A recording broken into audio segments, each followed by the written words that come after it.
speak in my own language, in German. But at the beginning I would say, first, I'm still a left defender. That's my job. And second, more humorful, there are some countries which have a government without acting institutions. In Germany today, it's the other way around. You can choose what is better.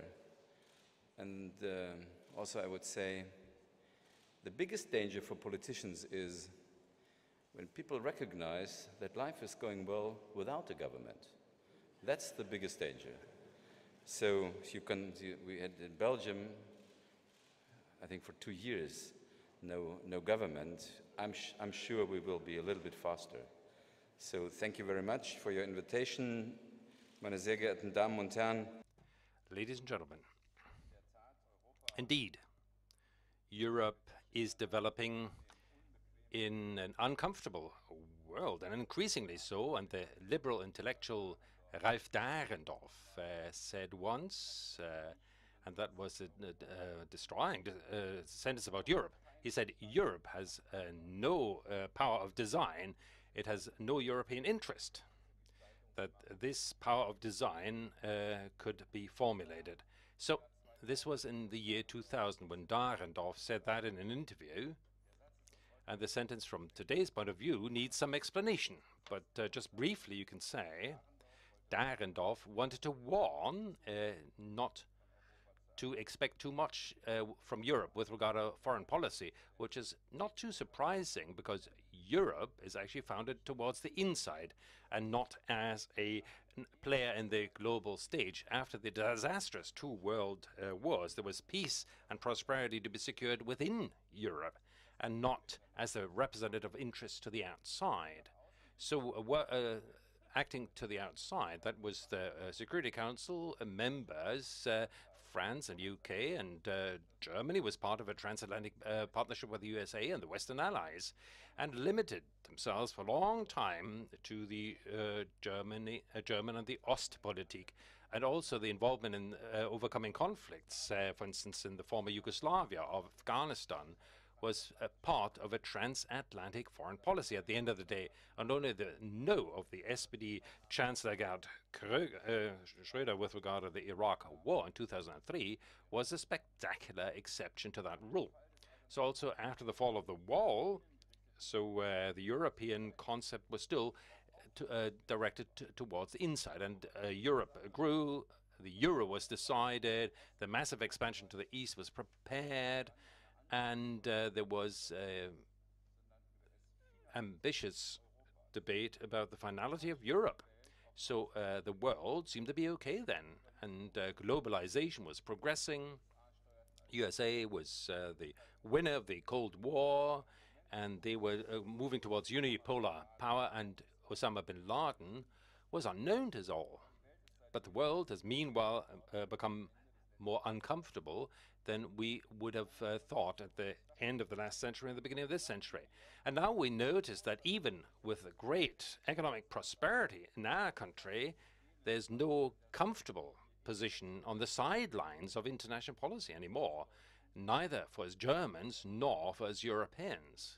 So we have to see and sense and see, either we try to take over the design role ourselves, or we're going to be designed by the others. So the value orientation which we like to claim for our foreign policy as Germans will not be sufficient in and on itself to survive in the world which is determined by economic and military egotism. So Dahrendorf, in his clear-cut manner, pointed out a problem that we are only becoming aware of now. The EU, Europe, is no real factor in the world. So it cannot design the world as long as the European interests have not actually been defined. And without actually defining the own interests, there's a problem. Also with regard to developing power. Today, after the constitutional crisis, after the euro crisis, and after the migration crisis, we have many more experiences than Dahrendorf then had, not only with regard to the European Union. So international terrorism has determined international policy. Globalization has run into a crisis, and also the global dominance of the United States is becoming history. So Dahrendorf's quote has not lost anything in relevance. On the contrary, so in this world that is changing, it's all the more urgent that Europe now defines its interest and develops design power. This will not come out of the blue. It needs to be worked for.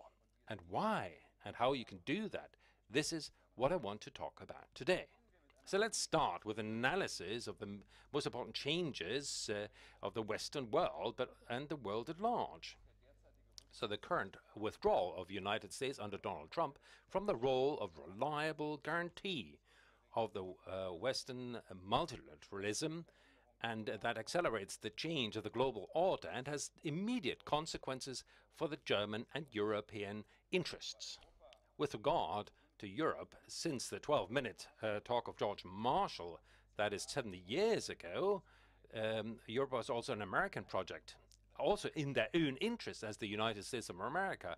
Now, in today's US administration, there's a very distanced perception of Europe. They regard Europe as a competitor and sometimes even as an economic opponent. That is how we are perceived often. Europe is a region amongst many others in this new worldview of the US administration, which has an impact on society. So US society is changing rapidly, and soon the majority of the US Americans are not going to have European but Latin American and Asian and African roots. That's the reason why the relationship between the USA and Europe, also after Donald Trump in the White House, will not remain the same as it used to be. So we had crises around the globe, and there was a cycle of those, and there was astonishment and shock. But meanwhile, there's patterns which, for those who are committed, give rise to concern, because you could say there's two categories to explain these crises and the pattern. So the dismantlement of states in the neighborhood will lead to a drastic increase in crises, and they destabilize entire regions. But at the same time, offensive work and posture of China, Iraq, Russia will lead to this situation. Bless you. I can understand that with you have to sneeze when I say this. But anyway, so the offensive action of other countries will lead to the situation that the global order, but also regional structures of power is collapsing.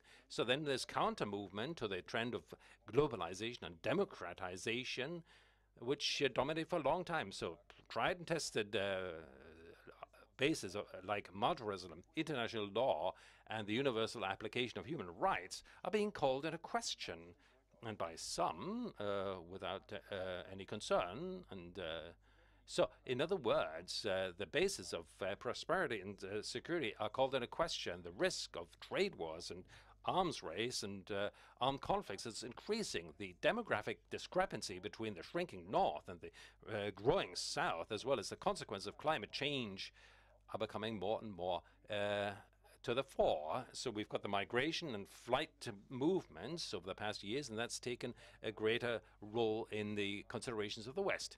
And if you so will, they've just arrived in the awareness and consciousness of people. So this has an impact on international politics, of course. And the United Nations Charter and various agreements, the international law is in a crisis with the annexing Crimea. They have called into question the sovereignty of Ukraine and violated UN rules. And then the Climate Convention is suffering from the US withdrawal, and international trade is also under criticism. And what's all the more dangerous, the former nuclear powers were not able to prevent that more and more states have nuclear weapons or are striving to acquire them. So this is not just happening somewhere out there in the remote distance. No, it is happening right outside our doorsteps.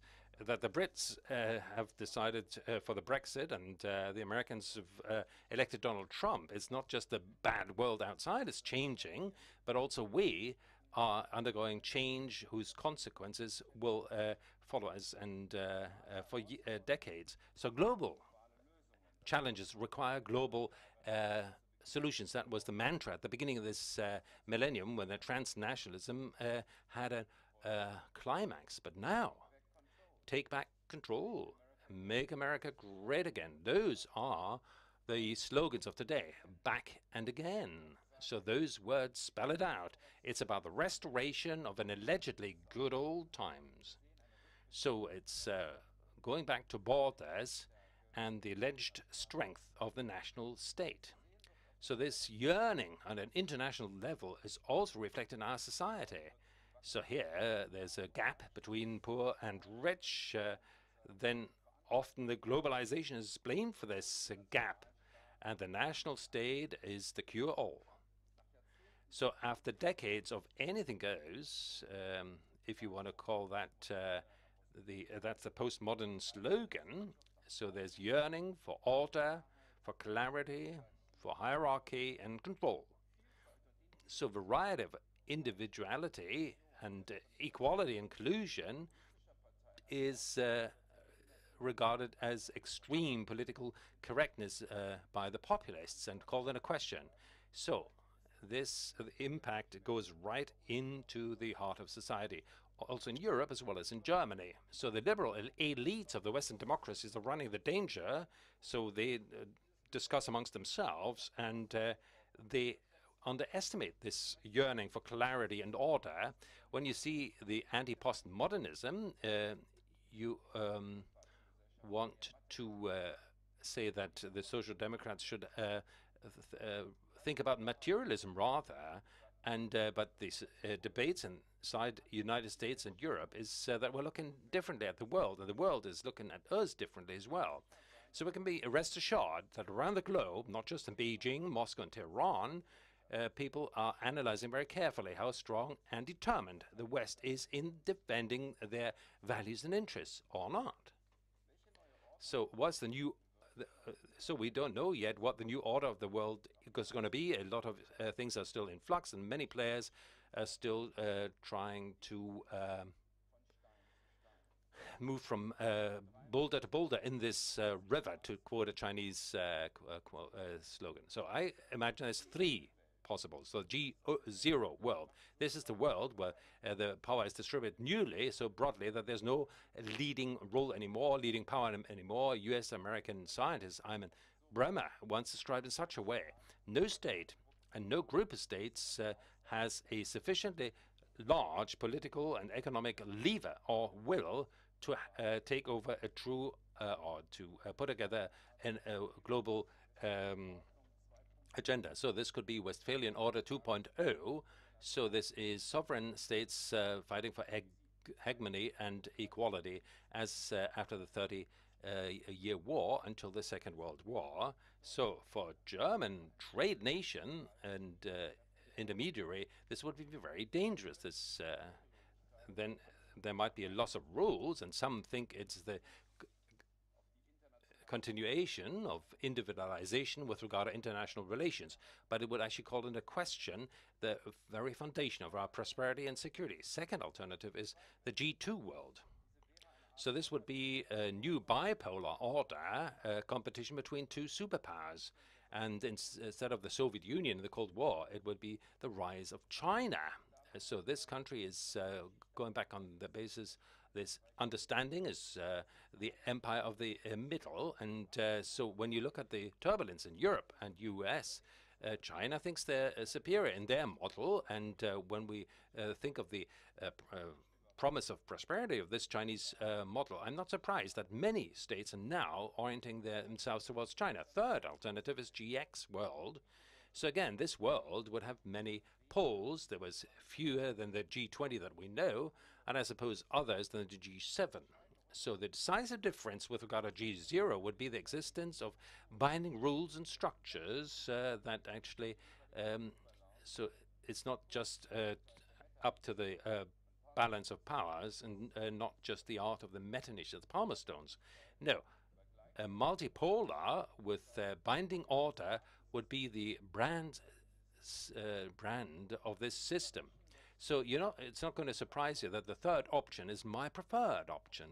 So whether it's got a chance or not, that also depends on the understanding and the contribution of the European Union. Regardless of what direction the world is going to develop into, it's only when the European Union actually defines its own interests, and by the way, also projects its power, it can survive. So the missing power project has led to the situation. So wherever the USA has withdrawn, there's no orientation towards Europe, but rather an orientation towards other states where they expect power. In the Middle East, Russia, in Africa, orientation towards China. We see that the competitors are not sleeping. So 2 weeks ago, the Russian president went to Sochi. There was the Syrian president there, then the Turkish president was there, and then the Iranian president was there to meet Putin. So they celebrated the victory in Syria. And there was a German newspaper who wrote Black Souls and the Black Sea. So the large powers in Sochi are no friends, but they've got things in common. So they refer to their historical greatness, both inside as well as outside. And what is different to us, they are using their own capital to actually show it to the West. So in other words, they are prepared to pay a tax for the large power, for their status, economic problems, financial penalties, sanctions. Many of these things are accepted by them to uphold their claim to leadership. And we see that with Russian attitude towards Ukraine. Iran is putting a lot of resources to supporting, in part, terrorist militia in the whole region in order to control neighboring states or to make it difficult for others to control the region. And Turkey doesn't shy away from military front and also confrontation even with the United States to implement their interests with regard to Kurdish endeavors for independence. Syria is the climax, if you so will, of the old three empires rising. So we have to be self-critical about this too, because the West, over the past 7 years, at no point in time had a proper relationship of their very ambitious demands and the resources that were used for this. Theodore Roosevelt once says, "Speak softly and carry a big stick." So in Syria, we did the other way around, speak loud and have a little stick. So the example of Middle East is something that would explain my definition of a European order. So the regional order there, since the Second World War, was determined by the United States in 2017. Now we've got a weakened order and also power of the United States to design the Middle East, and it can actually counteract the decline of the state and order. So whether this is a withdrawal that they wanted to have, or just a perception, but the United States do not leave a vacuum, even if they leave that region, because every vacuum is going to be filled very quickly in politics. So whenever someone leaves the space, someone else will enter. In this case, it was Russia. So the Russian military intervention in 2015 changed the dynamism of the Syrian civil world war. So the Assad regime was stabilized militarily. So we're seeing a Russia at the moment that determines the political future of Syria because others didn't do it. So Russia also has got the changed the regional balance. So in other words, all regional players now are finding a new orientation, and this new regional dominance of Russia at the same time supports developments at a second level, and that creates space for players who strive for regional hegemony or are implementing this already. So how do we handle this, that the United States are leaving space to players in the neighborhood of Europe who've got different ideas of values and orders than we have? And how can we actually bring across German and European interests? So these are questions that go far beyond the regional issue of the Middle East. So there's similar withdrawal and replacement, like in the Middle East. We see that in other places of the world as well. So let's look at Asia, for instance. China is penetrating into spaces that before that were more or less exclusively ruled by the presence and the policy of the United States.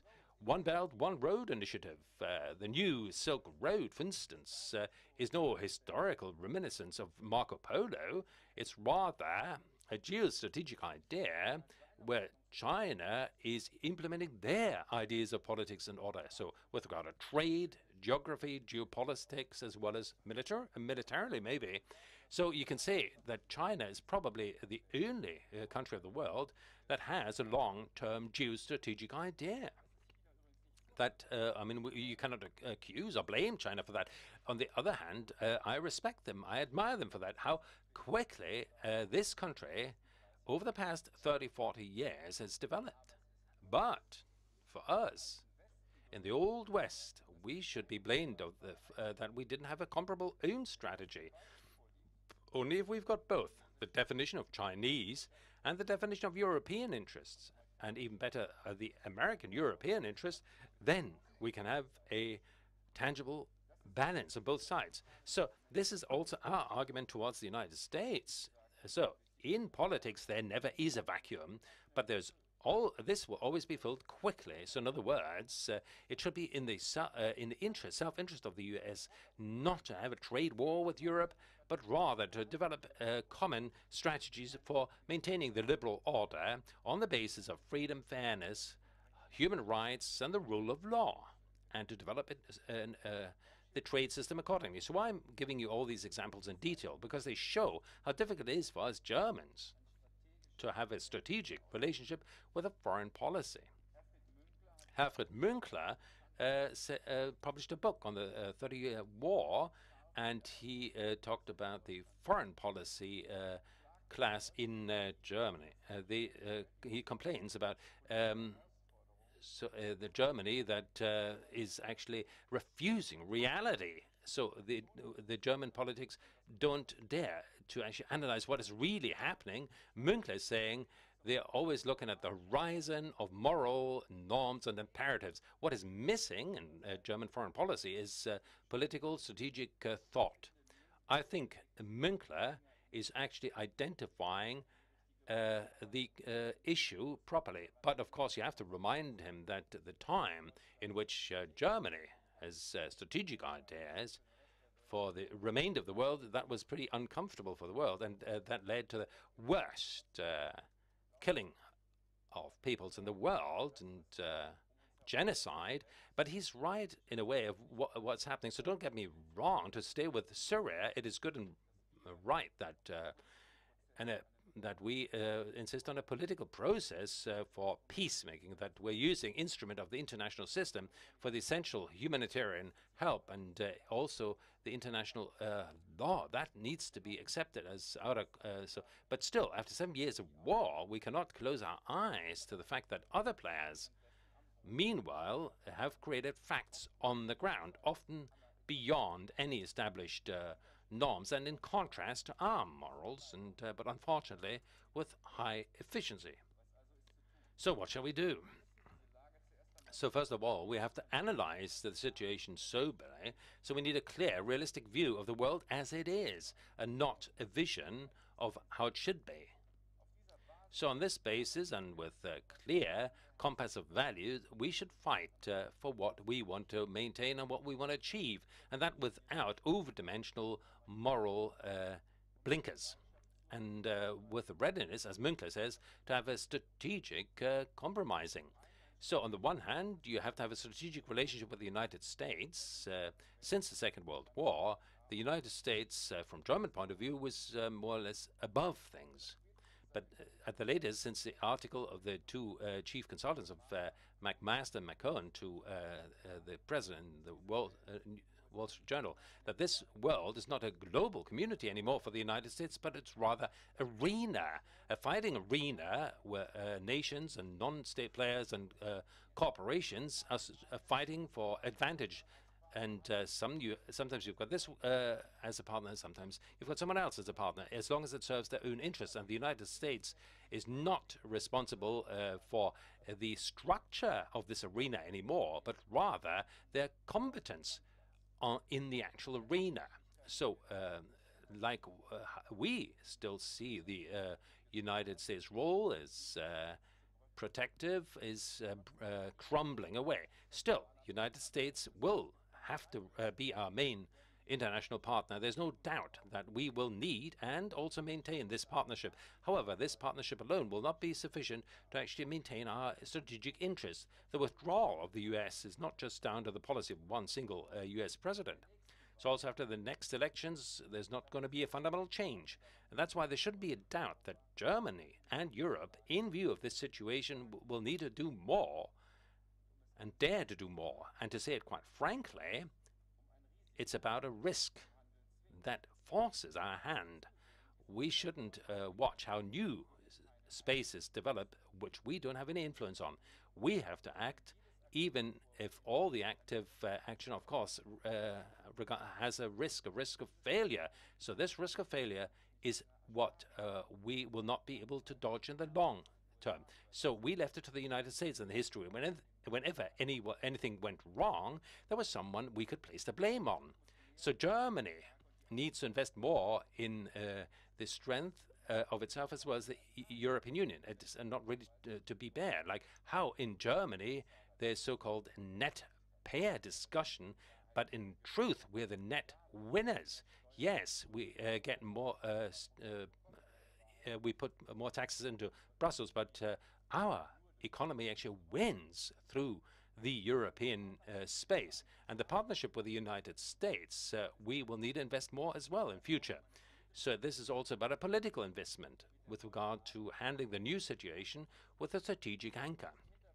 It is this background that we also have to be cooler in our analysis, where and how we might be at loggerheads with the United States. I'll give you 3 examples. The Russia sanctions, which the Congress actually adopted in summer. So this is actually affects also existing pipelines of Germany. So this endangers our own economic interests, essentially.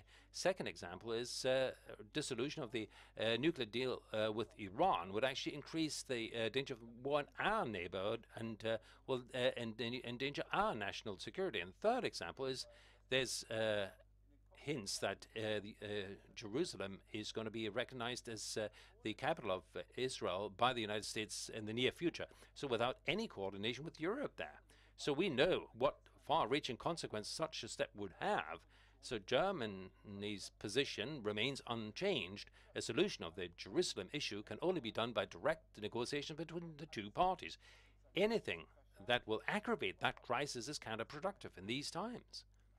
So in all these cases, Germany cannot afford to wait for Washington to decide or just react to decisions by Washington. No, we have to describe our position ourselves and maybe also towards our allies. Make it clear where there's certain limits of our solidarity. So this is not easy for all of us, and this is new for all of us. And that's why, as a basic prerequisite, we have to invest in our skills of analysis of the situation in the US, and we should use our powers to find constructive partners in the administration, Congress, the federal states, as well as in civic society in the states. Under this basis, we have to be prepared to also have a strategic balancing of interests amongst partners and not to subject ourselves to US foreign policy. So on the other hand, of course, we also have to make our interest more clear towards Moscow. So Moscow, with the annexation of Crimea and eastern Ukraine, they call into question the international order very much so. But still, it's a neighbor and an influential neighbor, as I described with Syria. So there's only going to be a peace and stability is only going to be with Russia, not against Russia. And all the more, so if we see the danger of nuclear weapons spreading around the globe, it's only the cooperation between USA, Russia, and meanwhile China that we will be able to stem that tide.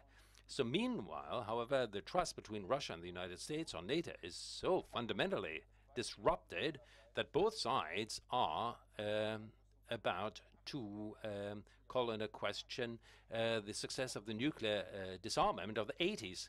The 87 agreed ban on stationing the nuclear rockets in Europe is still in place. But the question is, how long is that going to be the case? So my impression is that there's a danger of also nuclear arms race in the middle of Europe. So no one has more reasons than actually voicing the interests so clearly and powerfully as Germany, because we would be suffering from a Cold War 2.0.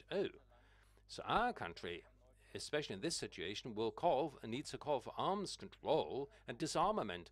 The crux of the issue here, however, is whether we can make Russia go back to an order based on rules that actually maintained and protected peace in Europe. So we need clear positions, clear principles wherever there's a violation of international rules. And this includes the readiness for concrete measures like sanctions, for instance. On the other hand, however, it is our German role to maintain channels of dialogue and also to seek an exchange also in difficult times. For instance, it would be a great step forward if we would agree on a feasible blue helmet UN mission in eastern Ukraine to get a permanent armistice there and the withdrawal of heavy weapons. All sides have promised this for years, and this promise has been broken every day. So the idea of how this mission could evolve is different between ourselves, our allies, as well as Russia.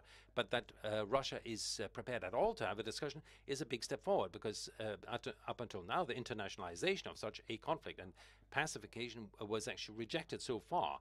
And the offer is clear to Russia as well. After implementing a permanent armistice, we Europeans can help to actually rebuild Donbass, and also first steps for dismantling sanctions possible too.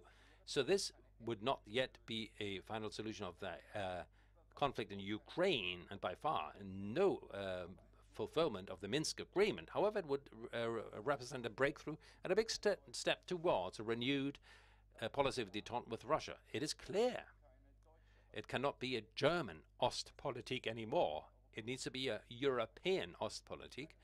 So we can only have successful Ostpolitik if the new NATO and EU partners in Central and Eastern Europe are on board with their very specific historical experience that are different from ours.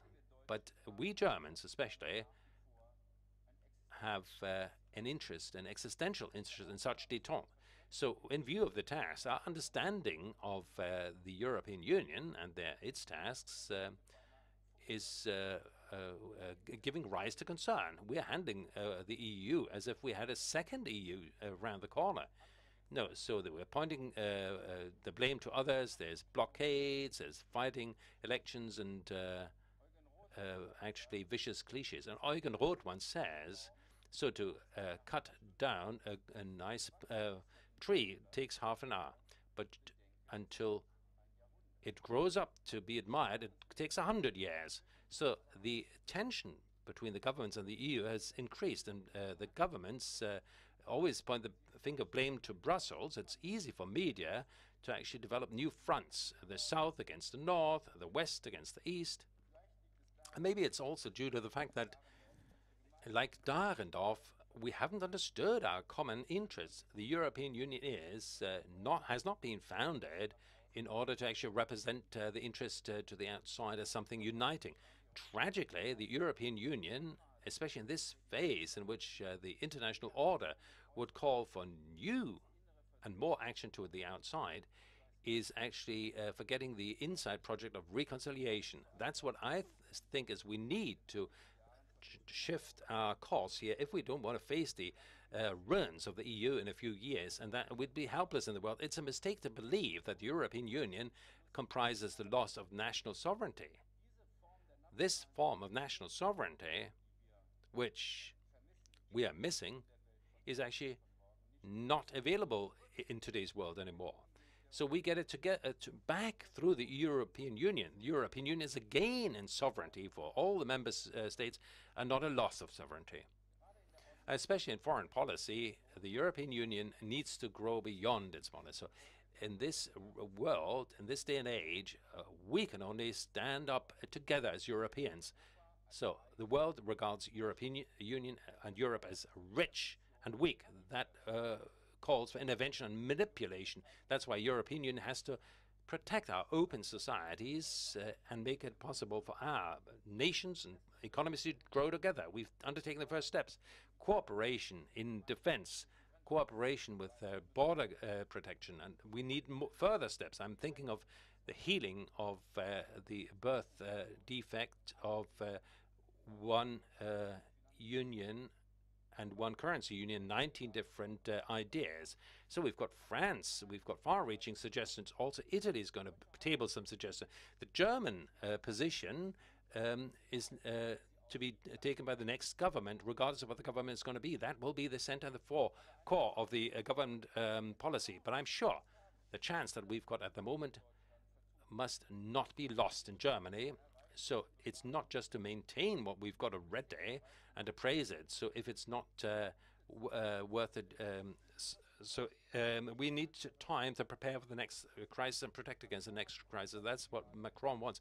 Macron has identified the downward spiral of the EU and has compared it to the Civil War. So the election of a pro-European president, France, is really good fortune of historical dimension. So the survey results of the Berlin Pulse, which we've seen, 90% of the Germans want a closer cooperation with France. And by the way, if nearly 50% will want to have a more active foreign policy, then for Germany, that's a pretty good result. But Germany and France don't just get together because we love each other. Germany and France can only get together when we rely on common yardsticks and points of orientation, what to do and how to go on in Europe. We have to define the right direction, the right route, and many concrete contents will have to be defined. We need a more dynamic integration process in Europe, not a blind integration, but an integration that bases itself on the central items. For such a dynamism, Germany must give impulses. Too many times our country has in recent years placed an eccentric position and has blocked events. When it comes to European policy initiatives, France is the winner, 10-0. We will need many serious discussions about economic and financial affairs, and also in terms of security policy. We have to define a common line between Germany and France for Europe. All of that won't be easy. Maybe France will have to become a little bit more German in financial issues, and Germany will have to become a little more French in terms of security policy. In spite of different starting points, we can grow together because of an constant exchange. And we have seen an impressive history in how relations develop between Germany and France. We need to carry on. The Germans must be clear about what the basis for our current strength is. We are strong because we are in the middle of European friends, and we could develop peacefully. Our current economic strength, we in Germany owe to Europe. We owe it to the confidence of our European neighbors, in particular France. Because of that, Germany is a peaceful country.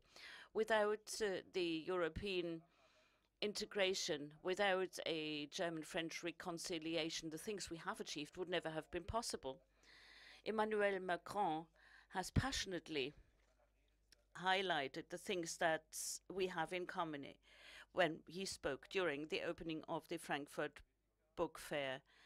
Macron reads a lot, and he said oftentimes it was German and French cultures that could very well understand literature from the neighbor and made this literature accessible to a wider audience. Walter Benjamin has translated Baudelaire, and distance obviously creates a feeling for what is special. So we as Germans and French and Europeans have learned that the other need not necessarily be a threat for your own identity. The opposite is true. This is what Macron says. The difference of our neighbors brings us closer together. And this is the diversity that makes Europe so strong. And Europe is also a project that is so important and has something to offer for this world today ridden by wars. Europe shows that enemies can turn into friends. It still seems to be a miracle that we here in Europe who have spread terror and genocide are the ones that get invited today by the victims to return to the table of international nations to build a common Europe. So it is a very successful project, and that is why we Germans have a responsibility for the future of our common Europe. Dahrendorf has given us a guideline, and we still have a lot of work to do, we as Germans, we as Europeans. Whether we'll be strong enough, I don't know, but at least we have to try. And we have to start by defining our own interests. Then there will be power issues to be settled, and that won't be pleasant. Willy Brandt once said, power may spoil your character, but powerlessness is even worse. So we should not rest our laurels on and say we have no power. Thank you very much.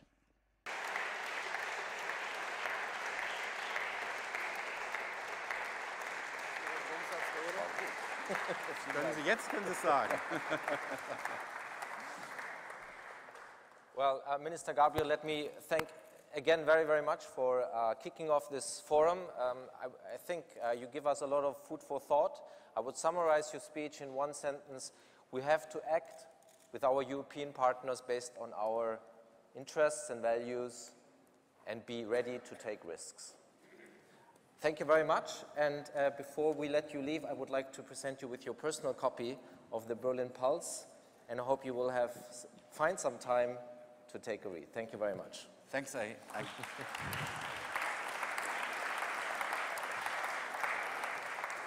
I got it before I made the speech.